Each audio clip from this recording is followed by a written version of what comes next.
Illustration number 22, Income from Business. Mr. Diwan and company are chartered accountants in Delhi. From the following information, compute the income from profession. हमको income from profession calculate करना है।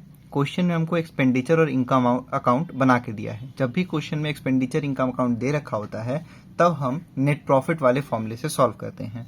Net profit रहा, उसमें हम add करेंगे disallowed expenses, वो खर्चे जो कि प्रोफेशन से रिलेटेड नहीं है लेकिन एक्सपेंसेस साइड शो किए गए हों। ठीक वैसे ही हम जो भी इनकम मतलब कि जो भी ऐसे इनकम प्रोफेशन से रिलेटेड ना हो और इनकम साइड दिए गए हैं उनको हम लेस करेंगे। ठीक, चलिए स्टार्ट करते हैं। सबसे पहले नेट प्रॉफिट ये लेना ही है, फिर ऐड करेंगे। देखो ड्राइंग्स हमेशा ही डिसअलाउ रहता है, ध्यान रखना, इसको रट लो एकदम। According to income tax act 1961 drawing is a disallowed expenses.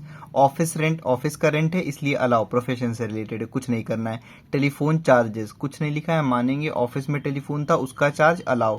Electricity bill office का होगा अलाउ। सैलरी ऑफ स्टाफ, अपने स्टाफ को सैलरी दिए हैं अलाउ।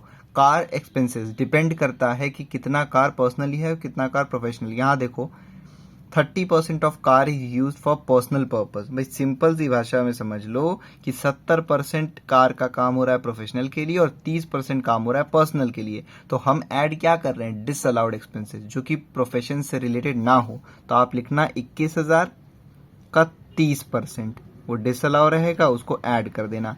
इंस्टीट्यूशन फी भाई अलाउ रहेगा। स्टिपेंड्स गिवन टू ट्रेनीज, जो ट्रेनीज इनके यहाँ ट्रेंड हो रहे थे उनको स्टिपेंड्स, एक मतलब कि एक तरीके समझ लो इंटर्नशिप हो रही थी, उसके लिए इनकम दिया था तो ये अलाउ रहेगा। ठीक, अब इधर आ जाओ, ऑडिट फी, सीए हैं इसलिए ऑडिट फी मिला होगा, अलाउ रहेगा। फाइनेंशियल कंसल्टेंसी सर्विसेज अलाउ, बिल्कुल अलाउ रहेगा, ये सीए हैं, फाइनेंशियल सर्विसेज दिए होंगे। डिविडेंड फ्रॉम यूटीआई, ये इनकम फ्रॉम अदर सोर्सेज का है, ये डिसअलाउ हो गया और ये लेस होगा। ठीक है, बाय अकाउंटेंसी वर्क, सीए हैं अकाउंटेंसी वर्क किए होंगे, अलाउ रहेगा। यहाँ पढ़ो first point, depreciation of car during the year amounts to ₹5,000। अब देखो जिसने भी मेरी इंट्रोडक्शन वाली वीडियो देखी होगी पीजीबीपी की उसको पता होगा डेप्रिसिएशन में 3-4 अलग अलग कंडीशन है। यहाँ पे एक कौन सा कंडीशन है, ओनली इन एडजस्टमेंट वाला। देखो अगर यहाँ पे एक्सपेंसेस साइड भी दे रखा होता तो हम एडजस्ट करते, लेकिन यहाँ पढ़ो क्या लिखा है, depreciation when given only in adjustment या फिर अदर इंफॉर्मेशन, तब हमको सीधे क्या कर देना है, लेस कर देना है। तो आप यहाँ देखो सिर्फ और सिर्फ कहाँ पे दिया है, अदर इंफॉर्मेशन में। क्या एक्सपेंसेस में कहीं शो किया गया है, नहीं, इसलिए पूरा पूरा अमाउंट आप लेस कर दोगे। ठीक, सेकेंड वाला एडजस्टमेंट हम देख चुके हैं।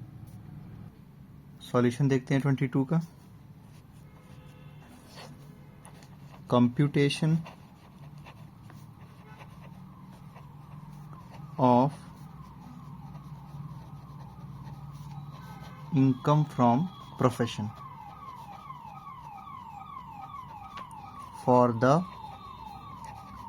असेसमेंट ईयर, जो भी दे रखा है बुक में आपके वो लिख लो। सबसे पहले नेट प्रॉफिट ये दे रखा है 4,74,100। ठीक है, ऐड करोगे आप इसमें डिसअलाउड एक्सपेंसेस, वो खर्चे जो कि प्रोफेशन से रिलेटेड नहीं हैं लेकिन एक्सपेंसेस साइड शो किए गए हों। तो ड्राइंग्स डिसअलाउ है, ऐड कर दो 8,000। उसके बाद है office rent allow, telephone charges allow, electricity bill, salary allow, फिर है कार एक्सपेंसेस। तो हमने देखा कि कार जो है 70% यूज हो रही है ऑफिस के लिए और 30% पर्सनल के लिए। तो आप लिखोगे कितना है, 21,000 टोटल एक्सपेंसेस है, उसका 30% डिसअलाउ होगा, 30% क्योंकि प्रोफेशन से रिलेटेड नहीं है। 21,000 का 30%, 6,300। नेक्स्ट इंस्टीट्यूशन फी और स्टिपेंड अलाउ रहेगा और कुछ है नहीं, इन दोनों को ऐड कर दो तो ये हो जाएगा 8 + 6 14,300। इसको नेट प्रॉफिट में ऐड कर लो आप।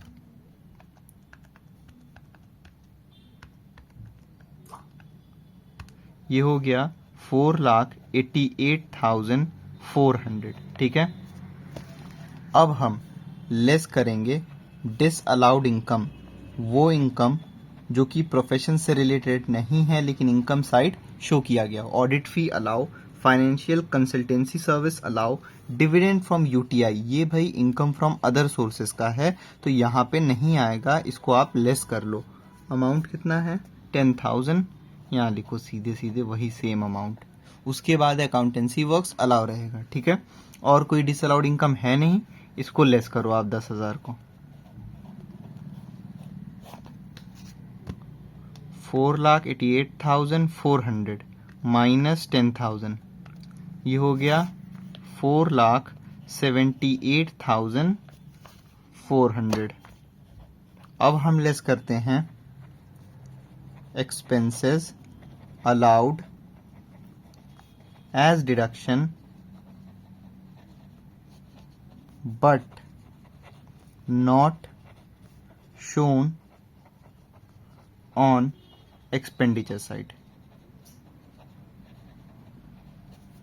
ठीक, तो डेप्रिसिएशन जब भी सिर्फ और सिर्फ अदर इंफॉर्मेशन में दिया हो सीधे सीधे अमाउंट लेस कर देना। ठीक, तो यहाँ लिखो आप डेप्रिसिएशन ऑन कार, लेकिन यहाँ कितना दिया हुआ है 5,000। अगर क्वेश्चन में कुछ ना बोला होता, साइलेंट होता इस बारे में कि कार कितना ऑफिशियल के लिए कितना पर्सनल के लिए, तो हम मानते कि पूरा ऑफिशियल के लिए यूज हो रही है।